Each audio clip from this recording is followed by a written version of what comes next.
I'm fine.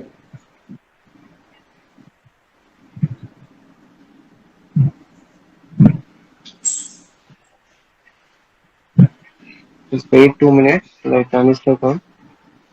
All right.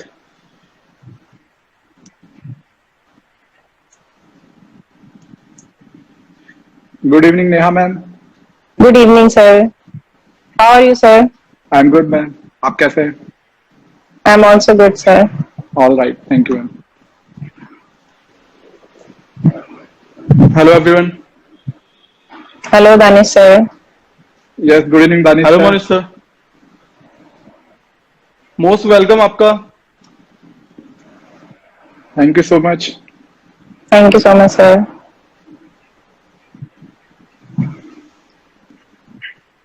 और sir Monish sir, अपना जो आपके पास आवाज प्रॉपर आ रही है ना? बिल्कुल आ रही है। मेरी आवाज क्लियर? सर मैंने ये पॉइंट आपको इसलिए पहले बोला कि अपन जिसके ऊपर बात करने वाले हैं हाँ। वो सारे इश्यूज यही है कि हमने यही जो issues है, जूम मीटिंग definitely. हम करते हैं स्कूल्स में, तो सबसे पहले यही आवाज अपने बोलते हैं कि सर आवाज आ रही है आपके पास, नहीं आ रही है। पहला ही पॉइंट होता है ये सबसे वीडियो बड़ा- नोट किए सर। सबसे बड़ा मुद्दा यही होता है भाई, जो सीखने का इच्छुक होगा वो डेफिनेटली आवाज नहीं आ रही होगी तो उन शब्दों में से भी निकाल लेगा। और बिल्कुल जो सर, बहाने ढूंढते बिल्कुल सर। हैं, जो बहाने ढूंढते हैं, अच्छे से आवाज आते हुए उनको सुना नहीं देगा। बिल्कुल, सबसे sir. बड़ा मुद्दा यही तो अपन एक बार देख लेते हैं यहाँ पर कौन कौन है। शोएब, अनन्या, आनंद। हेलो आनंद, शोएब एंड शिवांगी, आप आकांक्षा मैम इज देयर। तो बहुत सारे लोग हैं अपने साथ जुड़ रहे हैं। तो ये अपना पहला इनिशिएट है, लेकिन आखिरी नहीं होगा, शुरुआत है। लेकिन ये शुरुआत ऐसी होगी जो आगे चल के बहुत बहुत ज्यादा बड़ी एक टीम में बनने वाली है। तो सर मोनिश सर, मैं आपको एक बार इंट्रोड्यूस करा दूं नेहा मैम से। नेहा मैम अनअकैडमी फैकल्टी हैं, इससे पहले एक्स फैकल्टी रह चुकी हैं वाइब्रेंट एकेडमी में, और मैथ्स का जी। सब्जेक्ट लेती हैं ये। इसके अलावा ये मोटिवेशनल स्पीकर और पब्लिक स्पीकर के लिए वर्क करती हैं ना। और मैम आप जानते Great. हैं, मैंने आपको बताया था मोनिश सर के बारे में। मोनिश सर जी सर, बिल्कुल, मोनिश सर को कौन नहीं जानता। वेल नोन मोटिवेशनल स्पीकर और ट्रायथलॉन है जयपुर में, है ना। तो काफी सारे आप जितनी भी स्पोर्ट्स एक्टिविटीज देखते हैं तो उनमें सबसे ज्यादा इन्वॉल्वमेंट रहता है मोनिश सर का। तो यहाँ हम अभी जो बैठे हैं, आप लोगों को पता है कि जो हमारा मेन मोटिव है, जो इम्पैक्ट हो रहा है, जो हमारे ऊपर जो असर पड़ा है ना पेंडेमिक का, जो एजुकेशन सिस्टम के ऊपर, जो एजुकेशन के ऊपर जो इफेक्ट हो रहा है, तो उसके लिए हम यहाँ पर हैं। तो हमारा मोटिव ये है कि हम कम से कम एक बच्चे को ये अपना मैसेज डिलीवर्ड कर दें पूरी तरीके से कि आप किस तरह से ओवरकम कर सकते हो इन जो अफेक्ट हो रहा है, आपकी जो लाइफ साइकिल के ऊपर डिफरेंसेस आ रहे हैं, तो उनके ऊपर जो आप काम कर सकते हो, कैसे उससे उभर सकते हो, तो उसके लिए यहाँ पर बैठे हैं। तो हमारे कुछ क्वेश्चंस हैं जो हम आपसे पूछूंगा, उसका आपको जो लगता है आपके अकॉर्डिंग जो आपका आंसर हो सकता है, जो आप उसको बच्चों को समझा सकते हो, तो आप दे सकते हैं। Thank you so much. अब from the Abhishek sir, please start कीजिए। मोनिश सर, हमारा इनिशिएटिव अभिषेक। रहेगा आपके साथ कि हम बेस्ट टू बेस्ट अपना दे सके बच्चे को, जितना हम अपनी तरफ से मोटिवेट कर सकते हैं बच्चे को उतना करने की कोशिश करें। Thank you so much Neha ma'am हमारे साथ ज्वाइन करने के लिए। तो Thank you, Monish sir. Sir, मेरा सबसे पहला सवाल आपसे ये है कि अगर हम अर्ली 2020 की बात करें, राइट। जब हम कंप्लीटली ऑफलाइन क्लासेस पे थे, और अभी हम सडनली मूव किए हैं लेट 2020 के अंदर ऑनलाइन क्लासेस के ऊपर, राइट। तो क्या आपको ऐसा लगता है कि 2020 जो है, लेट 2020, ये एक स्ट्रॉन्ग कॉम्पिटेंट है किसके लिए? ऑफलाइन क्लासेस के लिए, क्योंकि हम एकदम सडनली ऑनलाइन क्लासेस में शिफ्ट हुए हैं। और अगर ऐसा है तो क्या हम इन फ्यूचर ऑनलाइन क्लासेस को सस्टेन करा सकते हैं? देखिए, मैं ऑफलाइन और ऑनलाइन की बात करूं। ऑफलाइन तो हमारे पास जो हम ऑफलाइन क्लासेस ले रहे थे वो one of the best way है जिसमें we can interact with students very easily. Student हमारा इमोशन स्टूडेंट से शेयर कर सकते हैं, स्टूडेंट अपनी बात रख सकते हैं। और कहीं ना कहीं अगर हम ऑनलाइन पे हम शिफ्ट हुए तो online is what, online is totally in a sense we can say in a one way communication. Online केवल वन वे कम्युनिकेशन बन के रह गया, बिल्कुल सही। क्योंकि नंबर ऑफ स्टूडेंट बहुत ज्यादा होते हैं, हम to way communication Sure, sir. नहीं कर पाते हैं, तो वन वे कम्युनिकेशन ही हो गया है। तो डेफिनेटली हमारे यहाँ तो इंडिया में तो अभी रिसेंटली ही स्टार्ट हुआ है कि ऑनलाइन कम्युनिकेशन की तरफ हम जा रहे हैं, राइट, ऑनलाइन स्टडी की तरफ जा रहे हैं। बाहर तो ये कई सालों से चलता आ रहा है, लेकिन Right, हमें अब हमारे पास ऑफलाइन का फिलहाल के लिए ऑप्शन नहीं है, तो we need to find the solutions in online only. Online में कैसे हम ग्रो कर सकते हैं, ऑनलाइन में हम कैसे स्टूडेंट को पढ़ा सकते हैं, हमारे पास केवल और केवल वही सॉल्यूशन है। उसमें हम क्या बेस्ट आउट निकाल सकते हैं? हाँ, जब हमारे पास दोनों ऑप्शंस रहेंगे, ऑफलाइन एंड ऑनलाइन दोनों, तब हम वी कैन फाइंड आउट कि हम ऑनलाइन का कैसे बेस्ट यूज करें, ऑफलाइन का कैसे बेस्ट यूज करें। At this moment we have only one option, that is online। तो ऑनलाइन का हम किस तरीके, that is the only option, so we need to use online option in a best way, right? तो Monish sir, के अंदर ही option ढूंढने चाहिए, right?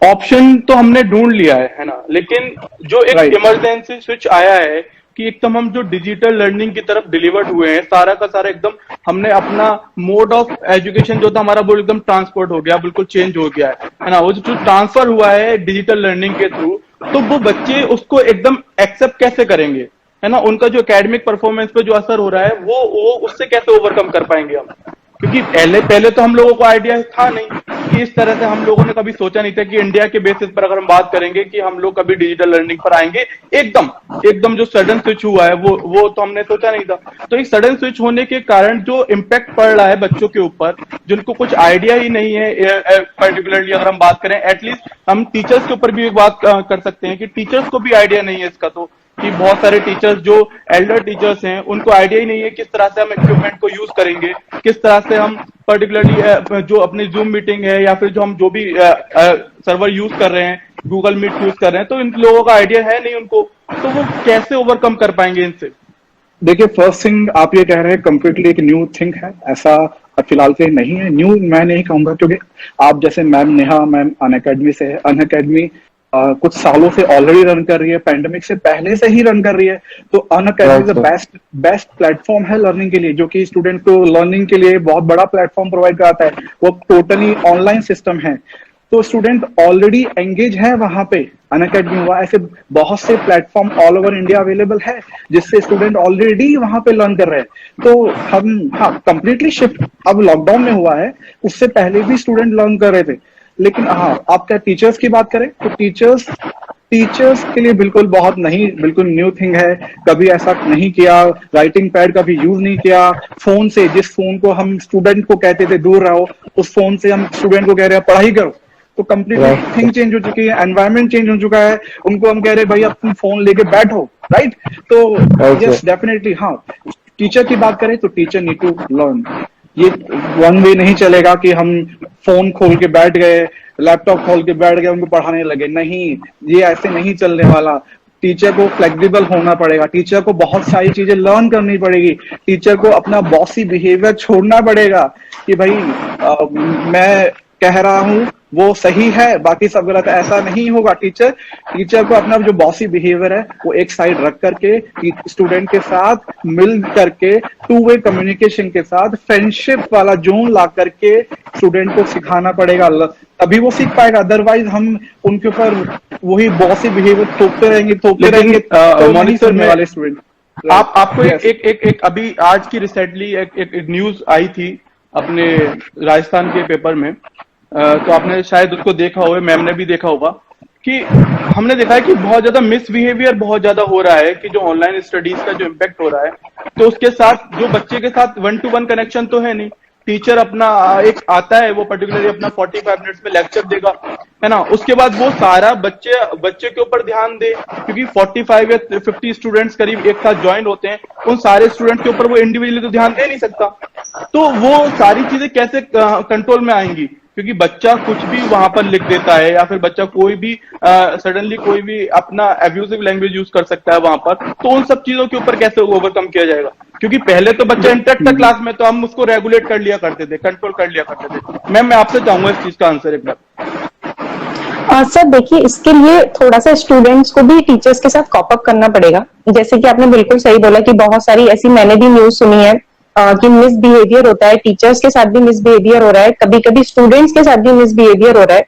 तो सर ये जो चीज है वो एक टू वे कम्युनिकेशन है ना। स्टूडेंट्स को भी इस चीज के लिए थोड़ा सा अपने आप में सिंसियरिटी लानी पड़ेगी कि अब जो पेंडेमिक चल रहा है उसमें सिचुएशन ये है कि हम क्लास में नहीं जा सकते, क्लासरूम प्रोग्राम हम ऑर्गेनाइज नहीं कर सकते, तो वहां आपको ऑब्वियसली ऑनलाइन स्टडीज पर ही ज्यादा फोकस करना है।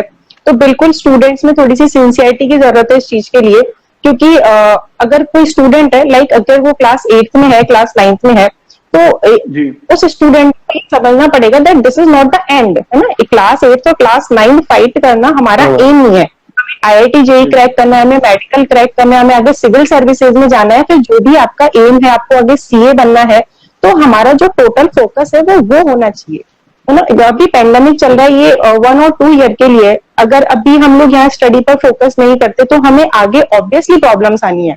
अगर हमारा बेस ही स्ट्रांग नहीं है तो ऑब्वियसली उस बेस पर आप बिल्डिंग कैसे बनाओगे, है ना। तो वो चीज स्टूडेंट्स को समझनी चाहिए, क्योंकि आप टीचर्स के साथ मिसबिहेवियर करके आप आगे नहीं बढ़ सकते, क्योंकि चीजों को आपको समझना है, ये आपका करियर है। ये चीज स्टूडेंट्स को थोड़ी सी कहीं ना कहीं समझनी पड़ेगी। एक मेरे एक बहुत अच्छे फ्रेंड हैं आनंद, उन्होंने लिखा है, I feel bad for the teachers who are giving 100% and still manage to get abuse. मतलब सर, हम इस चीज को बहुत अच्छे से जानते हैं कि ये सारी एक्टिविटीज स्कूल लेवल पे या फिर जो ऑफलाइन थे तब भी होती थी, बट उस टाइम टीचर एक इन 1-to-1 कनेक्टिविटी में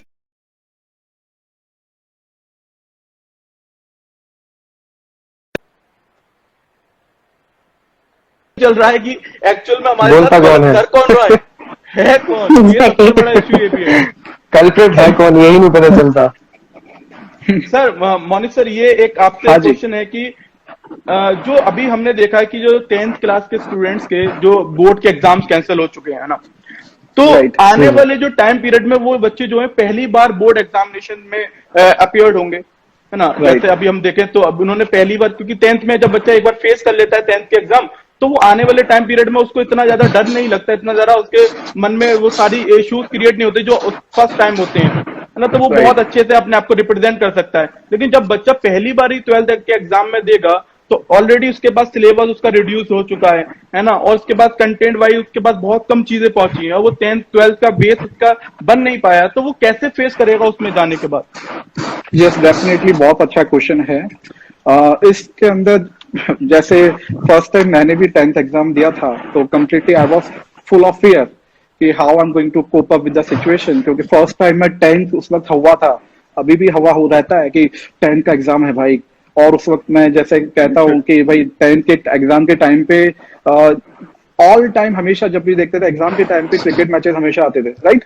तो उस वक्त क्या था कि स्टूडेंट के पास ऑलरेडी हवा है कि 10th एग्जाम है, उस वक्त सिचुएशन ठीक है, नॉर्मल हुआ करती थी। अब पैंडेमिक के कारण 10th का सिलेबस ऑलरेडी रिड्यूस हो चुका है, सेकेंडली एग्जाम नहीं हुआ इस बार, तो डेफिनेटली कुछ कंसेप्ट जो है वो क्लियर होने थे वो क्लियर नहीं हो पाए।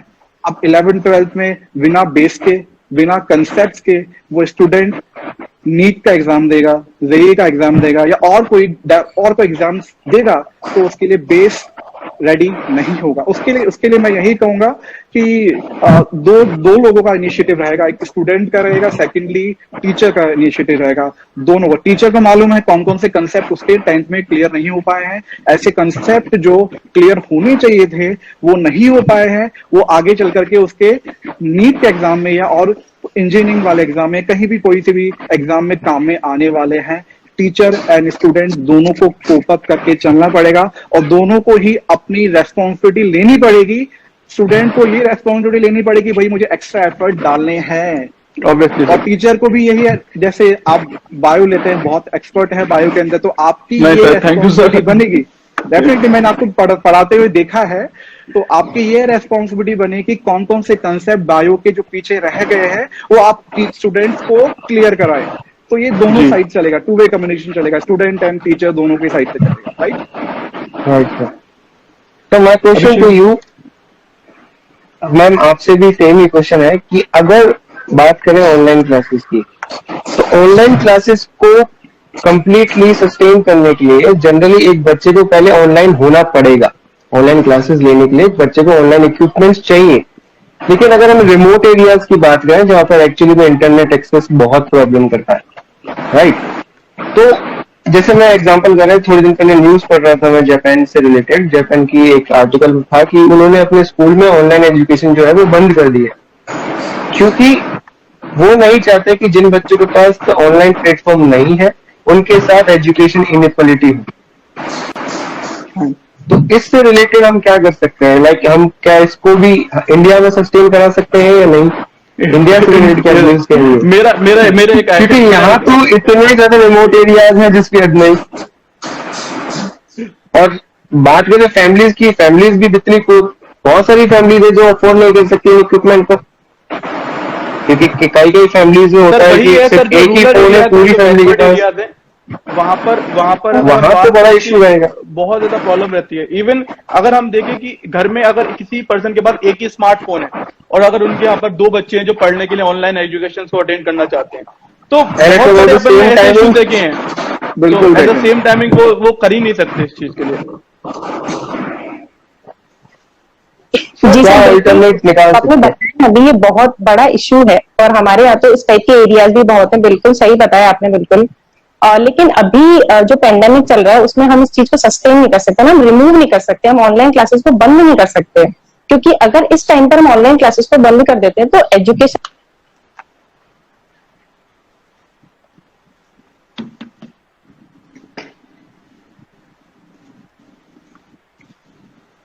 आई थिंक कुछ नेटवर्क इशू है, यही सब।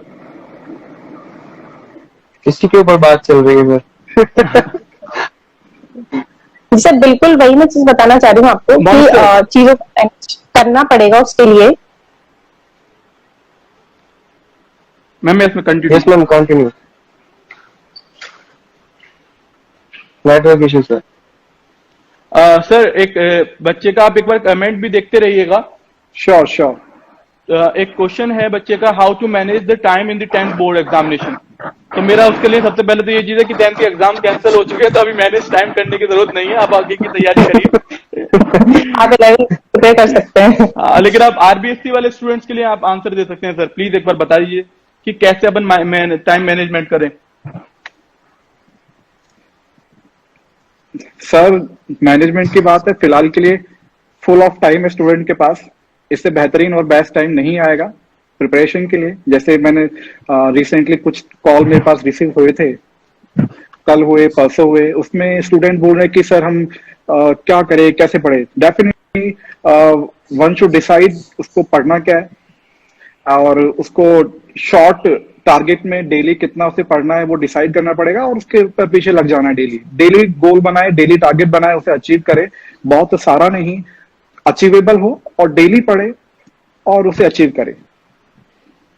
सर मैम मेरे आपसे भी एक क्वेश्चन है, सेम ही क्वेश्चन है कि एक बच्चे ने क्वेश्चन पूछा है कि जो सीबीएसई ने जो रिड्यूस किया है सिलेबस, वो सीबीएसई के अकॉर्डिंग है वो क्या, आप उसको पूरा कराइए, सिलेबस आप पूरा कराइए, लेकिन जो सिलेबस रिड्यूस हुआ है वो फाइनल एग्जामिनेशन के लिए। तो इसका क्या मतलब है? जब आप फाइनल में एग्जामिनेशन में आप उसको पूछ ही नहीं रहे तो आपको करवाने की क्या जरूरत है? या फिर आप जब करवा रहे हो, आप बोल रहे हो स्कूल्स में कि उसको छूटना नहीं चाहिए, बच्चों को आप पूरी तैयारी कराइए, तो फिर वो बाद में एग्जाम में क्यों नहीं दे सकते हम क्वेश्चन कि जो रिड्यूस सिलेबस है उसको आप करवाइए प्रॉपर तरीके से।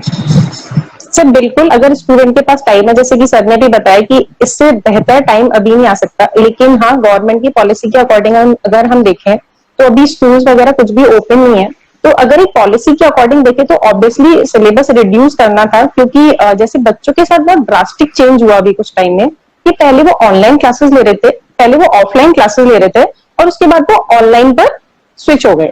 तो ये जो चेंजेस था, इस चेंज को स्टूडेंट्स को एक्सेप्ट करने के लिए भी टाइम चाहिए था। तो अकॉर्डिंग टू गवर्नमेंट पॉलिसी जो कि बिल्कुल सही थी, सिलेबस को रिड्यूस करना बहुत जरूरी था।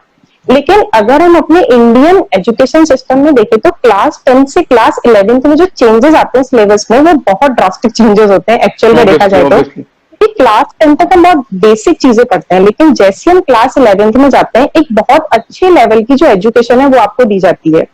तो अगर कुछ टॉपिक जो आपके रिमूव कर दिए गवर्नमेंट ने, अकॉर्डिंग टू मी वो आपको पढ़ने चाहिए, बिल्कुल पढ़ने चाहिए। क्योंकि अगर साइंस का मैं कोई भी टॉपिक लूं, ठीक है, तो 10th में क्या है कि उसका बेसिक होता है, लेकिन जब आप 11th में जाते हो तो आप उसमें बहुत अच्छे लेवल पर स्टडी करते हो। तो अगर आपका बेसिक क्लियर नहीं इंटरकनेक्टेड होता है वो सारा, है ना, तो अकॉर्डिंग टू मी जो भी सिलेबस रिड्यूस किया गया है आप उसको बिल्कुल पढ़िए, वो आपके लिए बहुत ज्यादा जरूरी है। मैम एक क्वेश्चन है, एक कमेंट किया है रक्षक, आई डोंट नो किसने कमेंट किया है कि ऑनलाइन क्लासेस में नींद आती है, सो क्या करें? क्या तो आप करें? इसका जवाब दे सकते हैं, क्या कर सकते हैं हम? सर उसके लिए आप क्लास में से नींद आ रही है तो आप 2-3 जोक्स पैक कर लीजिए, टीचर की भी नींद उड़ जाएगी और आपकी भी नींद उड़ जाएगी। सर एक स्टूडेंट का क्वेश्चन है, how to manage time because there is a online classes for so long, कि जो ऑनलाइन क्लासेस चलती है वो बहुत लंबे टाइम तक में चलती हैं, है ना, और घर पे जब होता है कोई स्टूडेंट तो उसका वो इन्वायरमेंट एक घर वाला होता है ना, तो घर वाले इन्वायरमेंट में वो इतना टाइम कैसे इन्वॉल्व हो सकता है मोबाइल के साथ? तो उसको बहुत सारे काम वैसे भी करने पड़ते हैं जो अलग उससे रिलेटेड हैं, जो घर के नॉर्मल फंक्शनिंग है, जो डेली लाइफ के फंक्शनिंग है वो करनी पड़ती है उसको। तो ये जो मैनेज टाइम कैसे कर पाएंगे बच्चे जो घर पे रहते हो, क्योंकि स्कूल में एक एनवायरनमेंट होता है और स्कूल में तो वो सब बच्चे एक ही फेज के लिए होते हैं कि उनको पढ़ना है, तो उनका मेन मोटिव होता है, लेकिन घर पे रहते हुए वो सारी चीजें देखते हैं जो अपने घर वाली एक्टिविटीज है, तो उनमें कैसे अपने आप को परफॉर्म कर पाएंगे, बेस्ट परफॉर्म कैसे कर सकते हैं वो? हर्षिता कंडलवाल का क्वेश्चन है। हेलो हर्षिता। देखो, as far as I am concern और आप भी क्लासेस लेते हैं, स्टूडेंट के लिए इतनी सारी क्लासेस नहीं होती है, मैक्सिमम 4 क्लासेस होती होंगी, राइट? तो 4 क्लासेस ज्यादा नहीं होती है, 45 मिनट्स कितना, 90-180 मिनट्स, 3 आवर्स की क्लासेस होगी। 24 आवर्स में 3 आवर्स क्लासेस आप पढ़ाई के लिए, अपनी पढ़ाई के लिए, अपने गोल के लिए आप 3 घंटे रोजाना दे रहे हो, उसमें अगर आपको कहीं ना कहीं प्रॉब्लम महसूस हो रही है तो क्वेश्चनेबल है कि आप अपने जो आपने गोल कहीं बनाया होगा कि 12th में मुझे, 10th में मुझे, आगे चल करके मुझे कुछ ना कुछ अचीव करना है, उसमें 24 आवर्स में से आप 3 घंटे में आपको प्रॉब्लम लग रही है, तो ये क्वेश्चनेबल है कि 3 घंटे आपको क्या बड़े लग रहे हैं। हाँ, आपका एनवायरमेंट वाला क्वेश्चन बहुत अच्छा है, एनवायरमेंट कैसे होगा, कैसे एनवायरमेंट क्रिएट होगा, ये डेफिनेटली ये स्टूडेंट का सिंगल वन लेवल पे इनिशिएटिव नहीं हो सकता कि केवल स्टूडेंट करे कि भाई पढ़ाई पढ़ाई पढ़ाई तो पढ़ाई का एनवायरमेंट बन जाएगा, ऐसा नहीं होगा। स्टूडेंट या जो भी बच्चे हैं घर पे, उनके अलावा पेरेंट्स का बहुत बड़ा रोल है। पेरेंट्स किस तरीके से बच्चों से ट्रीट करते हैं वो भी उसमें सवाल आता है। पेरेंट्स कितना बच्चों को बेस्ट वे में उनके साथ बिहेव करते हैं वो भी बहुत बड़ा सवाल आता है। पेरेंट, मैंने बहुत सारे केसेस देखे बच्चों से, खुद से मैंने उनसे सुना भी है कि वो पेरेंट्स बच्चों से किस तरह से बिहेव करते हैं। All parents are best, all parents are doing their best efforts दे रहे हैं, they are, our parents also has given best efforts, लेकिन कहीं ना कहीं शिफ्ट हो गया है। पहले जैसे टीचर स्टूडेंट को मारता था या इस तरह की सिचुएशन जो होती थी, अब नहीं है, टाइम चेंज हो गया है। बच्चों से आप लड़ करके, उनको चिल्ला करके, डांट करके, मार करके उनसे हम काम नहीं करवा सकते हैं। पेरेंटिंग शुड बी लर्न, मतलब कुछ इस तरह से होना चाहिए कि पेरेंटिंग उनको सीखनी होगी, राइट? मैं ये नहीं कह रहा कि वो उनको पेरेंटिंग नहीं आती है, लेकिन कहीं ना कहीं हम लैग कर रहे हैं उसमें, क्योंकि हम हर एक का सोल्यूशन हम सुना भी होगा, साम दान दंड भेद। हमारे यहाँ पे दंड सबसे पहले यूज कर लिया जाता है, साम दान तो गायब भी हो गया। पहले समझाओ, लालच दो, फिर दंड वाला ऑप्शन आता है, राइट? तो एनवायरमेंट केवल बच्चे से नहीं होगा, पेरेंट से भी होगा। पेरेंट एंड बच्चे दोनों से मिलकर के घर का एनवायरमेंट बनेगा, पॉजिटिव एनवायरमेंट बनेगा। और एनवायरमेंट एक और मैं कहूंगा, जैसे एक्सरसाइज और रनिंग से बहुत बड़ा एनवायरमेंट घर पे क्रिएट हो सकता है अगर पेरेंट्स भी अपना एक्सरसाइज करते हैं डेली 1 घंटा 30 मिनट भी करते हैं, झूठ मूठ भी अगर कर लेते तो बच्चों को लगेगा पेरेंट्स एक्सरसाइज कर रहे हैं तो हमको भी करनी चाहिए। और झूठ मूठ भी एक्सरसाइज करते हैं, हाथ पैर हिला रहे हैं, उसमें भी कहीं ना कहीं उनको एफर्ट लगेंगे, एक्सरसाइज होगी, बॉडी से स्वेट निकलेगा, टॉक्सिन्स निकलेंगे, ब्रेन, बॉडी में ऑक्सीजन जाएगा, बॉडी ऑक्सीजनेटेड हो जाएगी, तो ब्रेन बहुत अच्छे से वर्क करेगा, राइट? और पेंडेमिक में हमें योग को तो बहुत ज्यादा हाई लेवल पे कोरोना टाइम में यूज करना ही करना है, योग करना ही करना है। तो इनिशिएटिव डेली 30 से 40 मिनट पेरेंट्स अगर इन्वॉल्व होंगे एक्सरसाइज में, बच्चे भी इन्वॉल्व होंगे, आप देखिए, खुद एक्सपीरियंस कीजिएगा। अगर आप एक्सरसाइज कर रहे हैं तो आपका दिन बहुत बेस्ट वे में जाएगा ही जाएगा। तो एक पॉजिटिव एनवायरनमेंट बनेगा, पॉजिटिव एनवायरनमेंट बनेगा तो पढ़ाई के लिए बच्चा अपने आप प्रेरित होगा।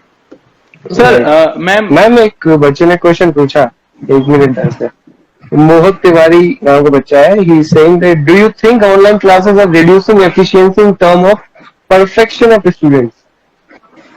तो ऑब्वियसली वही क्वेश्चन है जो हम लोग देख रहे हैं कि एक एकेडमिक परफॉर्मेंस की बात करें तो हम लोगों को कहीं ना कहीं दिखा है कि ये तो बहुत बड़ा ड्रास्टिक चेंज होने के कारण एकेडमिक परफॉर्मेंस पे तो असर पड़ा है, बट लेकिन क्वालिटी भी कम हो गई है, बच्चों की क्वालिटी भी कम हुई है। बिल्कुल सर। लेकिन इसके लिए हम ये सारा का सारा जो एक इम्पैक्ट है सब टीचर्स के ऊपर डाल देंगे या फिर एजुकेशन सिस्टम के ऊपर डाल देंगे, ऑनलाइन की वजह से ऐसा हो रहा है, तो मैं नहीं हूं अपना पर्सनल, ये नहीं हो सकता। क्योंकि जिन बच्चों की, बहुत से बच्चे ऐसे हैं जिनको बहुत ज्यादा कंटेंट मिला है, जिन्होंने तैयारी करी है, तो उनकी परफॉर्मेंस इंक्रीज भी हुई है। तो सबके लिए तो नहीं है, बट मैक्सिमम स्टूडेंट्स के लिए हम बात कर सकते हैं कि उनकी एकेडमिक परफॉर्मेंस। दानिश सर, इसका मैं आंसर करना चाहूंगा। ऑनलाइन स्टडी जो अनअकैडमी के को फाउंडर है, he was one of my friend, he was my classmate in school, so he was the best example of online studying. Always, all time he used to have a laptop in front of him. Even उन्होंने AIIMS का exam भी clear किया। All time, हाँ, copy pen बहुत उस वक्त use भी करते थे, लेकिन लैपटॉप का ऑनलाइन मेकिंग नोट्स, में नोट्स बनाना, सब कुछ। एम्स में उन्होंने एमबीबीएस की, फिर सिविल सर्वेंट बने। इवन ही वॉज स्टार्टिंग से लेकर जब तक वो आईएएस बने तब तक he was completely tech savvy. Laptop का कभी उन्होंने यूज नहीं छोड़ा। और कब की बात कर रहा हूँ, 5 to 7 years बैक, उससे भी पहले की बात। तो online is the best way to हमारी एजुकेशन सिस्टम को रिवोल्यूशनाइज करने का एक बेस्ट तरीका है। तो हम इसे नकार नहीं सकते हैं। और ऑनलाइन सिस्टम से we can save our time. एक क्लिक करके we can search anything, right, for our study, for our information. तो और अब तो बहुत सारे प्लेटफॉर्म्स अवेलेबल है हमें लर्निंग करने के लिए, right. So it's the best way to learn, right. तो हम इसे नकार नहीं सकते। Online education is best thing, we should really accept करना चाहिए। आपसे मैं ये पूछूंगा, एक ये था कि अभी सर ने बोला जैसे कि हम एक सर्च करते हुए, एक बस एंटर करते हैं, हम दुनिया के कुछ भी चीज सर्च कर सकते हैं, बट इसके अलावा इंटरनेट तो ओपन स्पेस है जहां पर आप कुछ भी सर्च कर सकते हो। हमने अब छोटे छोटे बच्चों के हाथ में हमने फोन दे दिए हैं, है ना। तो उसका एक निगेटिव फ्लॉज की बात करें तो निगेटिव फ्लॉज ये भी है ना कि बच्चा कुछ भी सर्च कर रहा है। सर, हर चीज का एक पॉजिटिव इम्पैक्ट भी होता है और एक नेगेटिव इम्पैक्ट भी होता है ना, दोनों ही चीजें होती है, वो हर सिचुएशन में होता है। तो काइंड ऑफ हम ये बात मान सकते हैं ना, उस चीज का यही फर्क पड़ सकता है ना, बच्चा किस माहौल में है, हम कैसा एनवायरनमेंट उसको प्रोवाइड कर रहे हैं। बिल्कुल, एनवायरनमेंट का जो है स्टूडेंट पे बहुत ज्यादा इफेक्ट पड़ता है। जैसे कि आपकी फैमिली का एनवायरनमेंट कैसा है, लाइक जब ऑनलाइन क्लासेस नहीं होते तो उस टाइम भी बहुत सारे स्टूडेंट्स ऐसे थे जो कि गेमिंग्स वगैरह पे, मोबाइल गेम्स पे बहुत ज्यादा टाइम अपना वेस्ट करते हैं, है ना। तो वो चीज पहले से ही थी। इट्स ऑल डिपेंड्स ऑन कि आपके फैमिली का एनवायरनमेंट कैसा है, आप अपनी स्टडीज पर कितना फोकस कर पा रहे हैं। ऑनलाइन स्टडीज को अगर हम इससे कनेक्ट करें तो ये अकॉर्डिंग टू मी थोड़ा सा गलत होगा, क्योंकि फोन्स स्टूडेंट्स के हाथ में पहले भी थे, वो अब भी है। बस डिफरेंस इतना है कि अभी वो कुछ टाइम उस पर स्टडीज के लिए स्पेंड करते हैं, लेकिन पहले वो मोबाइल गेम्स और वो सारी चीजें थोड़ी ज्यादा हुआ करती थी। सर मैं प्लीज एक बार क्वेश्चन देख लीजिए जो अपने ऑनलाइन कमेंट में आए हैं। तो कुछ बच्चे पूछ रहे हैं कि सर जो 12th क्लास के स्टूडेंट्स हैं उन्होंने पूछा कि हमको पढ़ाई करनी चाहिए या नहीं करनी चाहिए, हम छोड़ दें अभी। यही क्वेश्चन, 12th क्लास का जो सिलेबस है वो 12th के स्टूडेंट की ऐसी हो गई है कि जो ना घर के रहे ना घाट के वाली स्थिति में है बेचारे, है ना। हर रोज सोचते हैं कि अब हर बार न्यूज आएगी। बच्चे का सुबह मैसेज आया 12th क्लास का, when I was in Kota, तो अभी सुबह उसने मैसेज किया, सर ऐसा लग रहा है 10 साल से 12th में ही हूँ। सर बिल्कुल, जैसे मैं अनअकैडमी पे क्लासेस लेती हूँ तो वहां भी स्टूडेंट्स के जब तक 10th बोर्ड कैंसिल नहीं हुआ था तो मेरे पास मैसेज आते थे कि मैम 10th बोर्ड तो शायद कैंसिल होने वाला है, तो अभी हमें स्टडी करनी चाहिए नहीं करनी चाहिए। व्हेन आई वाज लाइक कि बेटा 10th बोर्ड कैंसिल हो सकता है, लेकिन जो आपका एम है आईआईटी जेईई और मेडिकल, ना तो उसका सिलेबस कभी रिड्यूस होगा, है ना, और ना ही वो कभी कैंसिल हो सकता है। वो एग्जाम्स होंगे और जो सिलेबस है वही आपका रहेगा। तो फोकस ऑन, है ना, 10th और 12th बोर्ड से कोई फर्क नहीं पड़ रहा है यहाँ। हाँ सर, एक बच्ची है हिमांशी सोनी, उसका क्वेश्चन है, सर हम बच्चे ऑनलाइन लेते लेते बीच में सोशल मीडिया पर पहुंच जाते हैं, टीचर्स की कोई गलती नहीं है इसमें, टीचर्स अपना 100% देते हैं, हम बच्चों पर कंट्रोल नहीं है सोशल मीडिया का। चीज को तो बहुत अच्छी बात है, बच्चे ने खुद ही बता दिया सच, बच्चा खुद ही बोल रहा है कि सर हम तो आपकी कोई गलती नहीं है, हम भी सोशल मीडिया से इतने कनेक्टेड है। सर क्या कर सकते हैं इस डिस्ट्रैक्शन से बचने के लिए? इसका यही एक सोल्यूशन, जैसे मैंने आपको पहला एक्सरसाइज का बताया, उससे कंप्लीटली आप जैसे माइंड को एक्सरसाइज करके उसको एम्प्टी कर देंगे, फुल ऑफ जो इमोशंस रहता है, फुल ऑफ थॉट्स रहता है, जैसा एक्सरसाइज करेंगे आप बिल्कुल फ्रेश फील करेंगे, तो माइंड को एम्प्टी कर देंगे। और सेकंड थिंग ये रहेगा कि कोशिश करें, कोशिश नहीं करना ही है, being as a student, phone जब आप उठते हैं फोन के हाथ ना लगाएं, ना आप एफ बी खोलें। कोशिश करें स्टार्टिंग के 1 और 2 आवर आप जब उठ रहे हैं आपके फोन हाथ में नहीं होना चाहिए, जस्ट फॉर अलार्म हो सकता है। आप व्हाट्सएप, फेसबुक, इंस्टा ना चलाएं। अगर आप चलाते हैं तो पूरे दिन भर में वही साइकिल चलता रहेगा। डे के स्टार्टिंग में आपने जो किया वही साइकिल पूरे दिन में चलता रहेगा। आप हम लोग खुद भी इसको चेक कर सकते खुद ही उठते ही शुरुआत ही इंस्टा से हमने डे की शुरुआत ही उससे कर दी, तो दिन भर में हमारे वही साइकिल चलता रहेगा। आपको एग्जांपल देता हूं कि our brain is full of neurons, right. हम न्यूरॉन्स को 80 बिलियन न्यूरॉन्स हमारे माय ब्रेन में है। Data wise I may not be correct, but 80 billion के अराउंड। उन्हें हम जो ट्रेन करेंगे, जो दिखाएंगे, जो भी हम सुनेंगे, ब्रेन को जिस तरीके से हम ट्रेन करेंगे तो हमारा बॉडी, हमारा माइंड आउटकम वही निकाल के देगा। हम उसे फेसबुक दिखाएंगे, इंस्टा दिखाएंगे, ये चीज समझनी होगी। फेसबुक, इंस्टा ये सब दिखाएंगे, हमारा आउटकम फेसबुक, इंस्टा ही निकलने वाला है, वहीं हमारे फ्रेंड्स बनने वाले हैं। अगर उसे हम बुक दिखाएंगे, जी के, सिविल सर्विस के, नीट के क्वेश्चन दिखाएंगे, तो डेफिनेटली आउटकम भी हमारा वही निकलने वाला है। आंखों को, ईयर्स को, माइंड को, बॉडी को फील जो करेगा, डेफिनेटली न्यूरॉन्स को जिस तरीके से हम ट्रेन करेंगे। मॉर्निंग का सबसे उठते पहले ही बेस्ट वे होता है, उठते पहले फोन यूज ना करें, करते हैं तो स्ट्रिक्टली कोशिश करिए। भी एक हैबिट है, हैबिट बन चुकी है, फोन उठते पहले हाथ में चाहिए, वो हैबिट कॉन्शियसली उसे छोड़नी पड़ेगी। वो छूटेगी तो ये उसका हो सकता है।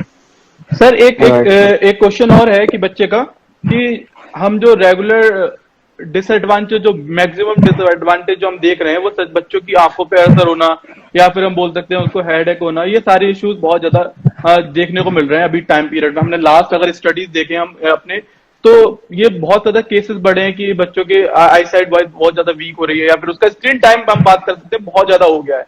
तो उस स्क्रीन टाइम से बचने के लिए हम क्या कर सकते हैं कि बच्चों का जो टाइम पे, जैसा नेहा मैम ने कहा, स्टूडेंट पहले भी फोन यूज कर रहे थे। आपको प्रैक्टिकल एग्जांपल देता हूं मैं। जिन स्टूडेंट्स को पहले पढ़ाया करता था, आज से 1 साल 2 साल पहले पर्सनली होम ट्यूशन देता था, दे यूज टू लाइक, पेरेंट्स उनके परेशान थे। स्टूडेंट 12-12 घंटे फोन लेकर के बैठा हुआ है, क्या खेल रहा है? पबजी खेल रहा है। कौन सा गेम खेल रहा है? कोई डिफरेंट गेम्स खेल रहा है।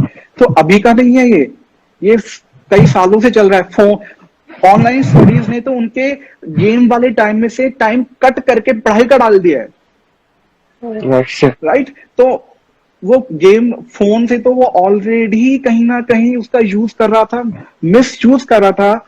हाँ, थोड़ा बहुत खेल सकते हैं, लेकिन ऑल टाइम 10 आवर 12 आवर बहुत बड़ा टाइम होता है। आप उसमें बीइंग एज ए स्टूडेंट आप वहां टाइम दे रहे हैं। तो ये अभी का क्वेश्चन नहीं है। आंखें स्टूडेंट की पहले भी खराब हो रही थी। yes, ये ऑनलाइन स्टडी से बचने के लिए ये डाला गया है कि आंखें खराब हो रही है। मैं ऑनलाइन ये एक क्वेश्चन है, वन ऑफ एक एडवाइस भी आप मान सकते हैं। One of the big disadvantage of online classes is that teacher कभी भी क्लास ले लेता है। इसके बारे में हम क्या बोलेंगे? मैम बताइए, आप टीचर्स को कोई गाइड करने चाहेंगे इसके रिगार्डिंग? नहीं सर, बिल्कुल ये बहुत अच्छी बात है। लाइक जैसे अगर आपकी 12 o'clock आपकी स्कूल की जो क्लासेस कंप्लीट हो जाती हैं, और उसके बाद टीचर 2 बजे से अगर एक्स्ट्रा क्लासेस लेना चाहते हैं, तो बिल्कुल जब ऑफलाइन क्लासेस थी, एक्स्ट्रा क्लासेस तब भी हुआ करती थी। अब जब ऑनलाइन क्लासेस का चूज हमने कर लिया है पाथ, तो बिल्कुल सर एक्स्ट्रा क्लासेस वहां भी हो सकती है। तो ये अच्छा ही है ना कि जैसे 12 o'clock स्टूडेंट की क्लासेस खत्म हो जाती है, उसके बाद वो सोचेगा कि अब मैं गेम खेलूंगा, ठीक है। उसी टाइम सर ने बोल दिया नहीं बेटा एक्स्ट्रा क्लासेस होगी, तो जो वहां पर आपकी आईज पर इफेक्ट हो रहा था, यहाँ वो एक पॉजिटिव वे में होगा, है ना। वहां आप गेम खेल रहे थे तो आपकी आईज पे इफेक्ट हो रहा था, यहाँ वो एक पॉजिटिव वे में हो जाएगा। तो आई थिंक ये बहुत अच्छी चीज है एक, कि आप अपनी अगर आंखों को अच्छे। मोनी सर, एक बच्ची नेहा राजावत वो बोल रही है कि वी आर इन 12.5 क्लास।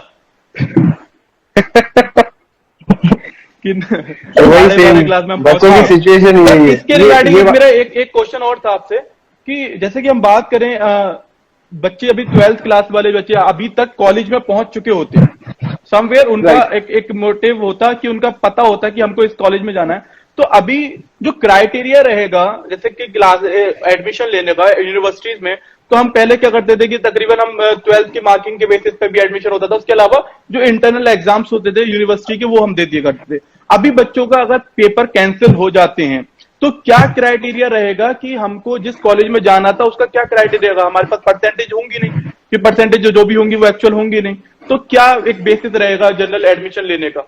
और अगर हम इसके बारे में बात करते हैं जो फॉरेन कंट्रीज के हैं, तो वहां पर तो बहुत सारी कंट्रीज में लॉकडाउन खुल चुका है ना, तो वहां पर तो एडमिशन की जो एडमिशन की जो थी प्रोसेस वो स्टार्ट हो चुकी है, तो वहां पर जो इंडियन स्टूडेंट्स थे वो एडमिशन ले नहीं सकते। तो उस चीज के ऊपर अपन क्या कर सकते हैं, क्या बच्चों को एडवाइस दे सकते हैं? देखिए दानिश सर, अगर ऐसा होता है एग्जाम्स नहीं होते हैं तो एक बहुत बड़ा केओस वाली सिचुएशन हो जाएगी, जिसके लिए लोग जयपुर जैसे में आरयू में एडमिशन लेने के लिए या महारानी में या दिल्ली के एसआरसीसी कॉलेज में एडमिशन लेने के लिए लोग लाइन लगा के 99% वाले like they were rushing to take admission, right? तो एडमिशन लेने के लिए पागलों की तरह रश 99%, 98% वाले रश कर रहे थे। लेकिन मैं नहीं मानता हूं या मैं नहीं सोच सकता हूं कि सीबीएसई और आरबीएसई जो है एग्जाम कैंसिल करेगी, क्योंकि उसका इफेक्ट बहुत बड़ा हो जाएगा। क्योंकि कैंसिल करते ही एक 99% वाला, जैसा आप नेहा का एग्जांपल ले रहे हैं या और कोई स्टूडेंट है, एक 99 वाला और एक 60 वाला एग्जाम कैंसिल करते ही दोनों एक ही प्लेटफॉर्म पे आ जाएंगे। ऑब्वियसली सोचने वाली बात है, 99 वाला और 60% वाला दोनों एग्जाम कैंसिल करते ही एक ही प्लेटफॉर्म पे कहीं नहीं रहेगी। तो जो ड्रीम्स हुआ करते थे कि यार मैं 10th में 95% लेके आ गया हूं या लेके आ गई हूं, अब मैं 12th में भी बहुत मेहनत करके मैं 98 लाऊंगा, 99 बना लाऊंगा या लाऊंगी, तो वो ड्रीम उनके कहीं ना कहीं चकनाचूर हो जाएंगे सीबीएसई एग्जाम अगर कैंसिल करती है। तो सीबीएसई को एग्जाम कैंसिल नहीं करनी चाहिए, डिले करे, 1 महीने 2 महीने 3 महीने डिले करे, एग्जाम होंगे ही होंगे। इसलिए इंस्टेंटली गाइडलाइन भी नहीं निकाल रही है सीबीएसई, गवर्नमेंट की लगातार बात चल रही है। आप न्यूज़पेपर आप कंटिन्यूसली टच में होंगे तो डेफिनेटली आपको मालूम होगा कि गाइडलाइंस नहीं निकाल रही है, दे आर इन टच कि इसको कैसे न कैसे सॉर्ट आउट किया जाए। एग्जाम कैंसिल नहीं कर सकते हैं, ना ही होने चाहिए, otherwise it will be injustice to the student जो टॉपर है, क्योंकि उनकी सारी मेहनत बेकार हो जाएगी। 60 या 90 वाला एक ही प्लेटफॉर्म। नेहा मैं आपसे पूछूंगा, जैसे कि आप बताएं कि आपने कोटा में भी वाइब्रेंट एकेडमी में पढ़ा है ना, उसके बाद आपने अन अकेडमी में, तो इन दोनों प्लेटफॉर्म के अंदर अगर हम बात करें तो आपको आपका पर्सनल बेसिस क्या है कि आप बच्चे से ज्यादा कनेक्ट कहां पर हो पाए? अगर हम इस बात को समझ पाएंगे तो ऑब्वियस सी बात है, हम ये भी चीज देख सकते हैं आने वाले टाइम में कि एज अ टीचर अगर हम उसको प्रेफरेंस दे रहे हैं ऑनलाइन को या फिर ऑफलाइन को, तो वो सेम प्रोसेस बच्चे के ऊपर भी एप्लीकेबल होगा। तो मैं आपसे पूछना चाहूंगा आपकी पर्सनल क्या राय है इसके लिए? सर, अगर ऑनलाइन और ऑफलाइन दोनों प्लेटफॉर्म के बारे में बात की जाए तो दोनों के पॉजिटिव और नेगेटिव व्यूज हैं। लाइक जब मैं कोटा में थी तो वहां मैंने ऑफलाइन क्लासेस दी थी स्टूडेंट्स को।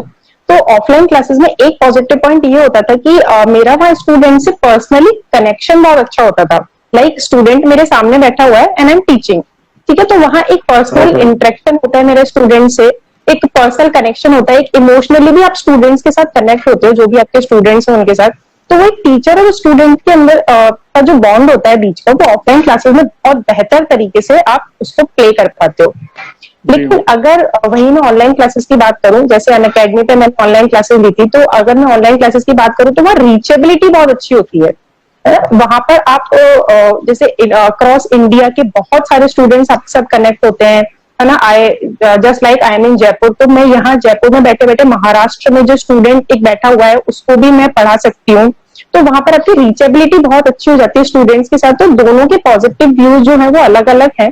तो हम किसी को भी थोड़ा कम या फिर थोड़ा ज्यादा अच्छा या बुरा नहीं बोल सकते, obviously according to my criteria, क्योंकि मैंने ऑनलाइन और ऑफलाइन दोनों क्लासेस ली है।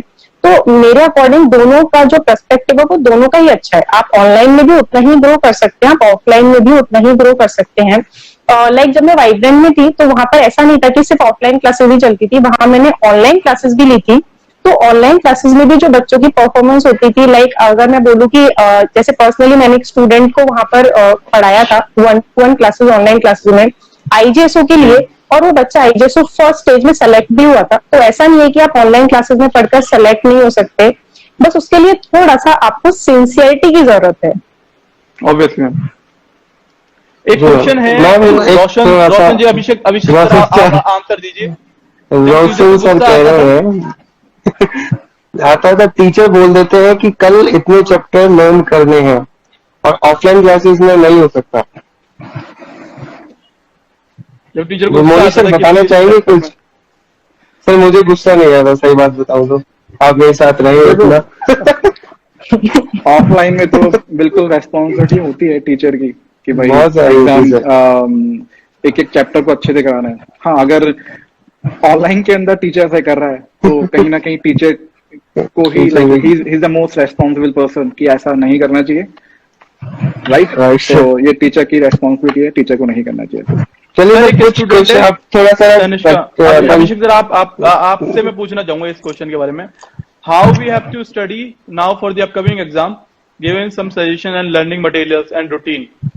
तो आप इसके बारे में कहें। तनिष्का बच्ची है, उसने पूछा है क्वेश्चन कि हम कैसे स्टडी कर सकते हैं अपकमिंग एग्जाम्स के लिए, क्योंकि अभी बच्चों का रिदम टूट गया है एक्चुअली, कि पहले बच्चे कंटिन्यूअसली स्टडी कर रहे थे एटलीस्ट, अभी उनका एग्जाम्स का कोई टाइम और डेट शेड्यूल है नहीं, बार बार वो पोस्टपोन हो रहे हैं। तो इस बच्चे का जो रिदम टूटा है, तो उसमें बच्चे कैसे तैयारी करें, किस रूटीन को फॉलो करें, क्योंकि वो पूरी तरह से अभी छोड़ चुकी है बच्चों की पढ़ाई। तो आप बताइए एक बार अभिषेक। जी सर, क्या? जी सर, जैसा अभी मोनी सर ने बोला सीधा सीधा कि बच्चे को अपने गोल्स पे फोकस करना चाहिए कि अल्टीमेटली हमारे गोल्स क्या है, राइट? तो रिदम टूट गया, वो बात हम मानते हैं, बच्चे बहुत ज्यादा डिप्रेस्ड भी हैं सारी चीजों से, बट अल्टीमेटली क्या है, हमको गोल्स पे फोकस करना पड़ेगा हमारे, कि हमारा गोल्स क्या आईआईटी है या नीट है, जो भी गोल्स है हमारे फाइनल, कि हमको आईएएस में जाना है, जो भी सीसीआई वो कॉमर्स कॉलेज में जाना है, वॉट एवर, तो अल्टीमेटली गोल्स पे फोकस रहना, स्टक रहना पड़ेगा उनके साथ।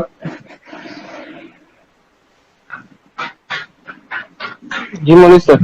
हाँ, मैं कुछ ऐड करना चाहूंगा कि जो हैबिट ब्रेक हो गई स्टडी करने की, पहले स्टडी करके एक पर्टिकुलर टाइम होता था, हमें पढ़ना है 2 आवर 3 आवर या पर्टिकुलर टॉपिक्स हमें डेली करने हैं। अगर वो हैबिट ब्रेक हो गई तो we need to make the habit again. एक बार चाहे छोटा ही टारगेट ले, सपोज एग्जांपल 1 चैप्टर ही ले डेली, एक हैबिट बनाए, हैबिट बनेगी पर्टिकुलर आवर्स में। एग्जांपल 2 आवर्स हमने इवनिंग में ले लिए, 1 आवर मॉर्निंग में ले लिया, तो 3 आवर्स का ही अगर हम टारगेट लेते हैं डेली का, वो एक अगर हैबिट हमने बना ली तो हैबिट बनेगी, तो फिर वो 3 आवर्स से आप जहां उसमें 3 आवर्स में 1-2 चैप्टर्स कर रहे हैं तो उसको इंक्रीज करके आपसे और आगे तक लेके जा सकते हैं। तो main important thing is we need to make the habit daily basis पे। आप कितना पढ़ रहे हैं, चाहे कम पढ़े, पर डेली पढ़े, और उसके साथ साथ रेगुलरिटी के साथ पढ़ते रहिए और हैबिट बनाते रहिए। हैबिट बन गई तो आपको बहुत इजी लगेगा, बहुत मुश्किल नहीं लगेगा। एक सर क्वेश्चन आया क्वेश्चन पूछ रहा है कि मोटिवेटेड कैसे रहे कंसिस्टेंटली, दानिश क्या सर, किया जाए कंसिस्टेंटली मोटिवेट। वत्सल, हेलो वत्सल। तो मैं आपको बताऊं, वत्सल एक बहुत अच्छे डॉक्टर हैं। अभी अभी जस्ट उन्होंने अपने पढ़ाई कंप्लीट किया एमबीबीएस की, और मेरे बहुत बहुत अच्छे दोस्त हैं। तो आप पहले ही जानते हैं सर कि कैसे मोटिवेट रहें।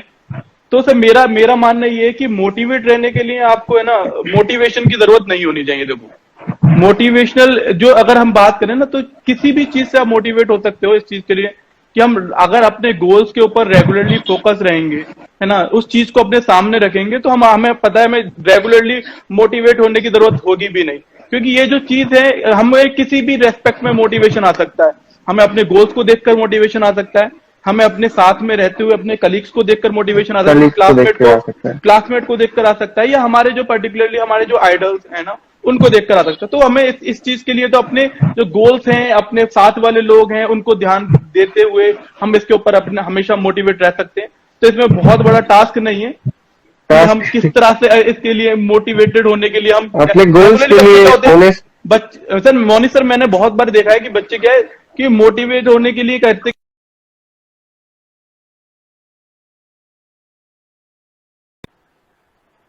वही आ गया, तो अल्टीमेटली टाइम वेस्ट भी हो गया।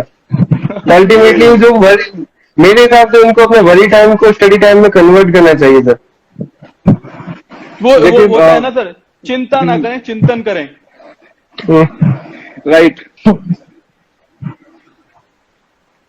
सर एक क्वेश्चन और है बच्ची का, यशस्वी है कि ऑनलाइन में रेगुलर क्लासेस नहीं हो पाती हैं और कुछ और उन्होंने बोला है कि एक तरीके से ऑनलाइन में पूरा समझ भी नहीं आता है। हाँ मैम आप बताइए। सर ऐसा नहीं है कि रेगुलर क्लासेस नहीं हो पाती है। आई थिंक अगर मैंने बहुत सारे स्कूल्स का जो सिस्टम है वो फॉलो किया हुआ है, तो ऑब्वियसली बच्चों की रेगुलर क्लासेस होती हैं। जिस सिस्टम से स्कूल में क्लासेस हो रही थी वही सेम सिस्टम से आपकी क्लासेस अभी भी हो रही है। बस डिफरेंस इतना है कि उस टाइम आपकी क्लासेस ऑफलाइन मोड पर हो रही थी, अभी वो ऑनलाइन मोड पर हो रही है, लेकिन क्लासेस तो रेगुलर है। ठीक है, तो क्लासेस में कहीं इरेगुलरिटी नहीं है। जो भी आपका सिलेबस है स्कूल से आपको वो प्रोवाइड करवाया जा रहा है, वो आपको कंप्लीट करवाया जा रहा है। तो इरेगुलरिटी अकॉर्डिंग टू मी किसी भी स्कूल में या फिर किसी भी एजुकेशन सिस्टम में आपकी नहीं है। And one more thing, completely Abhishek sir, completely जितने भी प्लेटफॉर्म्स है, अगर सिविल सर्विसेज की बात करें, KSG, वाजीराम, जितने भी इंस्टीट्यूट है वो कंप्लीटली ऑनलाइन प्लेटफॉर्म पे आ चुके हैं। They are providing particular set of book set वो प्रोवाइड कर देते हैं, उसके अलावा आपको ऑनलाइन क्लासेस ही लेनी होती है। तो हमारा कंप्लीटली शिफ्ट ऑनलाइन पे आ चुका है, तो ऑनलाइन एक्सक्यूज नहीं है, इससे बच के कोई भाग नहीं सकता है। अल्टीमेटली अगर सर बात करें मोनिश सर, अगर अल्टीमेटली बात करें और कंप्लीटली अगर ऑनलाइन क्लासेस पे हमको शिफ्ट होना है, राइट, तो क्या हम इसको एक अपॉर्चुनिटी की तरह ले सकते हैं? डेफिनेटली फाइनली जो है ऑनलाइन क्लासेस को ही सस्टेन करना चाहिए। स्कूल सिस्टम को भी थोड़ा सा इसके ऊपर फोकस करना चाहिए कि हम ऑल ओवर जहां पर बच्चे अगर कोई नहीं आ सकते किसी भी प्रॉब्लम से, तो they can take their online classes. तो हम उसको थोड़ा और मॉडिफाई करके ऑनलाइन एंड ऑफलाइन दोनों क्लासेस कर सकते हैं। अगर जब बच्चे बैक टू द स्कूल हो तो उसको जैसे हाइब्रिड क्लासेस की फॉर्म में बना सके। देखिए वो वाला इन केस दोनों क्लासेस साइमल्टेनियसली चले, राइट, हाइब्रिड वाला ऑप्शन अगर हम लेते या स्कूल ऑर्गेनाइजेशन जो वो सोचे इस बारे में कि अगर कोई स्टूडेंट बीमार है तो वो अपना घर बैठ करके क्लास अटेंड कर सके, वो अलग एक मैटर हो गया। उस क्लास को भी उन्होंने टेक से भी बनाना पड़ेगा, पूरा टेक्नोलॉजी से, ताकि स्टूडेंट घर बैठे क्लास ले सके। लेकिन ये तब सवाल आएगा जब ऑफलाइन क्लासेस शुरू हो जाएंगे, फिर ऑनलाइन एंड ऑफलाइन दोनों चलेंगे। सर लास्ट क्वेश्चन है मेरा आपसे, what is your suggestion for the parents to motivate kids for studying seriously? कि कई बार क्या है, पेरेंट्स का भी कंट्रोल, पेरेंट्स कितना भी समझाएं बच्चों को, लेकिन बच्चे का जो एक है ना, क्योंकि अगर हम पेरेंट्स मीटिंग की बात करें तो अभी ऐसे कोई काइंड ऑफ पेरेंट्स मीटिंग जैसी चीज बिल्कुल गायब हो गई है। क्योंकि कई बार पेरेंट्स क्या होते थे, स्कूल जाते थे और स्कूल जाकर बच्चों की शिकायत करते थे कि बच्चे घर पर बिल्कुल नहीं पढ़ता है।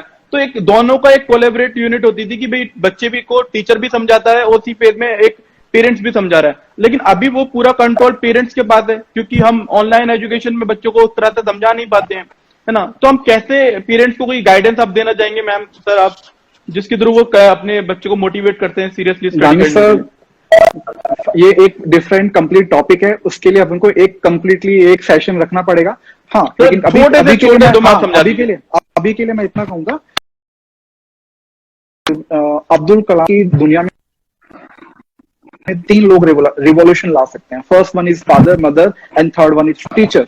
तो फादर मदर का 2/3 रोल है दुनिया में रिवॉल्यूशन लाने का।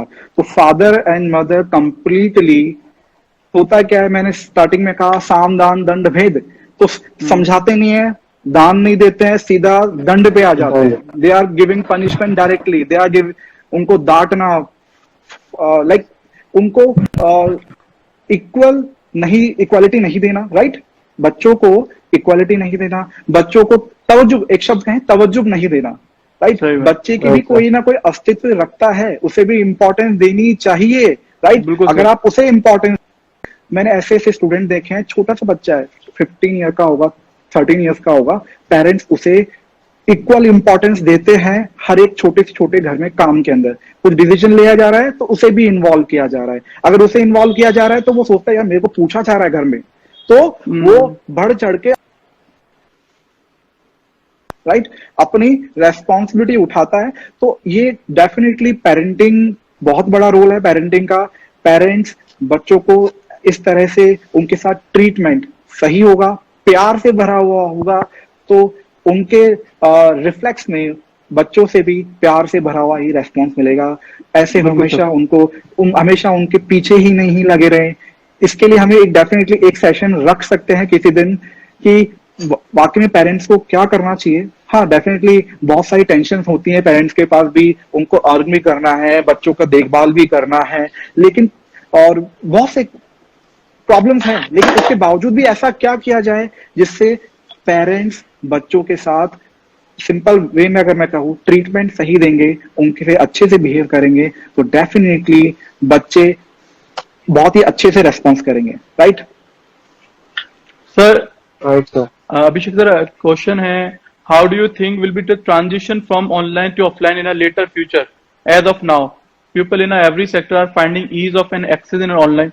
अगर ये जो अभी अभी जो सर हमने एकदम सडन चेंज किया है ऑनलाइन एजुकेशन के थ्रू, तो अगर ये आने वाले टाइम में अगर हम इसको अगर देखते हैं कि आने वाले टाइम में 10 साल या 5 साल बाद अगर ये आता, तो आज के रेस्पेक्ट में ये ज्यादा हम अच्छे से इसको गेन कर पाते या किसी भी सेक्टर में, जैसे कि हम आप भी बिजनेस सेक्टर में देखते हैं जो डिजिटलाइजेशन जितना ज्यादा हुआ है, तो उन चीजों को अगर हम 5 साल बाद देखते हैं तो ज्यादा हो पाता, कुछ अलग तरीके से हम उसको यूज कर पाते। दानिश सर, जो आज प्रॉब्लम आ रही है 5 साल बाद भी सेम प्रॉब्लम होती। जी सर। जो आज प्रॉब्लम है कभी ना कभी ये तो पैंडेमिक के कारण हमें ट्रांजिशन सिस्टम मिल गया, हमें from offline to online system हमें मजबूरी में करना पड़ रहा है। अगर हम 5 साल बाद भी करते तो प्रॉब्लम हमारे पास सेम ही रहती, जो आज है तब भी सेम रहती। ये तो अच्छा है कि पैंडेमिक के कारण हमें एक अपॉर्चुनिटी मिली है कि पूरे एजुकेशन सिस्टम को हम ऑफलाइन से ऑनलाइन लेकर के जा रहे हैं, और ऑनलाइन कंप्लीट एजुकेशन शिफ्ट हो चुका है। हर कोई इंस्टीट्यूट, हर कोई ऑर्गेनाइजेशन, चाहे कोई यूपीएससी के हो चाहे नीट के हो, सारे इंस्टीट्यूशंस कंप्लीटली शिफ्ट कर चुके हैं। तो बहुत सारे क्या मैक्सिमम इंस्टीट्यूट ने इसको चैलेंज नहीं, एक अपॉर्चुनिटी लेकर के उसे शिफ्ट कर लिया है। राइट, और इससे बहुत सारे बेनिफिट्स है, जैसे नेहा मैम ने भी कहा था, क्या कहा था कि स्टूडेंट बैठा बैठा all over India, all over world बैठा बैठा कहीं से भी सकता है थ्रू ऑनलाइन सिस्टम। तो it's the best way. It's I think मेरे तरफ से आप क्वेश्चन ले लीजिए सर, अभी आप एक बार जो क्वेश्चंस हैं बच्चों के उनके ऊपर थोड़ा सा देख लेते हैं, सो दैट्स इट, अपन इसको एंड ऑफ करें। आई थिंक ये है कि as of many exams are being cancel, then what should motivate kids for studying. अभी हमने इसका आंसर दिया था तृप्ति, आई थिंक आप इसको वीडियो को आप देख लीजिएगा हाइलाइट्स में। Danish sir, is there any need of an extra coaching for clearing competitive exams like NEET? Obviously देखो, समवेयर अगर हम इस चीज को देखें कि कॉम्पिटिटिव एग्जाम्स को क्लियर करने के लिए आपको कोचिंग की, एक्स्ट्रा कोचिंग की जरूरत होती है। तो कोचिंग की जरूरत नहीं, गाइडेंस की जरूरत होती है। विदाउट गाइडेंस हम नहीं कर सकते। अगर आपके पास गाइडेंस प्रॉपरली है ना, आपके पास जहां पर भी आप हैं, है ना, आप स्कूल्स में या फिर आप कहीं कोचिंग में है या फिर आप होम ट्यूशन ले रहे हैं या फिर आपके कोई बड़े ब्रदर हैं या कोई भी इस सेक्टर में आपका इन्वॉल्वमेंट है, तो अगर आपके पास प्रॉपर गाइडेंस है ना उस एग्जाम्स के रिगार्डिंग, तो आप कर सकते हो, कहीं से भी कर सकते हो। तो ऐसी कोई डिपेंडेंसी नहीं है, बहुत से बच्चे स्कूल लेवल पे भी एग्जाम्स क्लियर करते हैं। वो भी है सर। और बात करें गोल्स की, बच्चे को अपने खुद भी डिसाइड करना पड़ेगा। एक ऑनेस्टी होती है अपने गोल्स के लिए। अगर ऑनेस्ट है बच्चा तो जरूरी नहीं है कि ऑनलाइन क्लासेस के लिए बिल्कुल अपने को अलग प्लेटफॉर्म चाहिए, वो कंपटीशन एग्जाम के लिए अलग प्लेटफॉर्म चाहिए। एक रामा मैम का भी क्वेश्चन है कि किड्स बहुत एक्सेलेंस है टेक्नोलॉजी में बट पेरेंट्स नहीं है, तो sometime they are cheating with parents, they are misusing the हाँ सर, टेक्नोलॉजी। ये इशू तो बहुत ज्यादा अपन ने देखा है सर, तो ना उसका यही रहेगा। देखिए, पेरेंट्स पीछे पड़ करके बच्चों के ऑल टाइम नहीं रह सकते, उनकी भी जॉब रहती है, कुछ ना कुछ उनकी बहुत सारी रेस्पॉन्सिबिलिटी रहती है। अगर घर पे भी है तो उसके अलावा भी घर के बहुत सारे काम रहते हैं, तो पीछे हमेशा नहीं पड़ सकते हैं, लेकिन वो उन्हें गाइड कर सकते हैं, उन्हें समझा सकते हैं इन अ बेटर वे। राइट, और उनकी लाइफ जो है, डेली रूटीन है, वो एक हेल्दी वे में बनाए। डेफिनेटली मैं हर बार हर सेशन में यही कहता हूँ, exercise is the most important thing. वो अगर इन्वॉल्व है, एक्सरसाइज कर रहा है स्टूडेंट, तो डेफिनेटली वो नेगेटिव चीजों की तरफ नहीं जाएगा, वो पॉजिटिव की तरफ ही अट्रैक्ट रहेगा। एक्सरसाइज द मेन थिंग जो कि रिवोल्यूशनाइज कर सकता है, एक रिवॉल्यूशन ला सकता है स्टूडेंट की लाइफ के अंदर, वो उसको कहीं से भी कहीं लेके जा सकता है। हम वही बोल सकते हैं सर, डिसिप्लिन जो है ना वो बहुत बड़ी चीज है। आप है ना किसी भी रेस्पेक्ट में अगर आप डिसिप्लिन को फॉलो करते हैं तो वो आपको वो बेनिफिट होगा ही होगा। तो अभी नहीं तो स्टूडेंट बाद में चल करके मिसयूज कर लेगा टेक्नोलॉजी का, जब थोड़ा बड़ा हो जाएगा तब मिसयूज करेगा। लेकिन हमें गाइड प्रॉपरली करना होगा, उनको समझाना होगा, मारने से डांटने से कुछ नहीं होगा, उन्हें हमें सही और एक्सरसाइज का इन्वॉल्व करेंगे, So I think, definitely student will move in right direction. That's sufficient for today. तो इसको हम आगे सर नेक्स्ट संडे को अपन कंटिन्यू नहीं करेंगे। नेक्स्ट संडे को और कंटिन्यू करेंगे। मेरा एक मैसेज है सबको, तो सब लोग हम लोग आने वाले टाइम पीरियड में तो हम फ्री क्लासेस स्टार्ट करने वाले हैं। तो जो स्टूडेंट्स आपको जिनके पास, ये उन स्टूडेंट्स के लिए जिनके पास बहुत ज्यादा फाइनेंशियली अगर वीक हैं, तो उनके लिए बहुत ज्यादा एक फ्री क्लासेस का हम ऑर्गेनाइज कर रहे हैं, जिसमें आपको 9 to 12 के सारे सब्जेक्ट्स की स्टडी हम कराएंगे। तो आप कांटेक्ट कर सकते हैं सेफेलॉन क्लासेस के थ्रू। और सब अच्छे से रहिए, सेफ रहिए और घर से बाहर मत निकलिए, मास्क ध्यान रखिए पहनिए अपना और वैक्सीन कराइए। दूरी बना के रखिए। प्लीज मौली सर, आपको वैक्सीन मैसेज कराइए। देना चाहेंगे लास्ट में बच्चों को, कोई मैसेज? बच्चों के लिए लास्ट में मैं एक 3 पॉइंट में ही रहूंगा। STP, students, teachers and parents, ये तीनों मिलकर के सिस्टम को समझें। स्टूडेंट को कुछ गोल होगा तो वो उसको टारगेट में लगा रहेगा, तो उसे अचीव करने में राइट डायरेक्शन में जाएगा। टीचर अपने मेथोडोलॉजी को फ्लेक्सिबल बनाए, पार्टिसिपेशन कराए स्टूडेंट का, खुद सीखे, ऑडियो विजुअल सिस्टम यूज करे, टीचर लर्निंग पे फोकस करे और स्टूडेंट को भी इन्वॉल्व करे, टू वे कम्युनिकेशन रखे, राइट। और पेरेंट्स को पेरेंटिंग सही रखनी होगी, डांटने फटकारने से नहीं होगा। They need to treat them in a very good way. साम दान दंड भेद, साम दान यूज करे उसके बाद दंड पे आए, राइट। तो this is last message from my side. Thank you so much Dani sir and Abhishek sir for great opportunity. Thank you so much sir. Okay, thank you so much. अच्छा लगा आपसे, बहुत अच्छा लगा बात करके। एंड नेक्स्ट आने वाले टाइम में सर हम कुछ नए टॉपिक लेकर आएंगे, है ना। कुछ ऐसा टॉपिक जो बच्चों के लिए बहुत ज्यादा मोटिवेटेड हो और उनके लिए कुछ हेल्प करे, तो अपन सर आइए। Thank you so much sir. Thank you so much sir.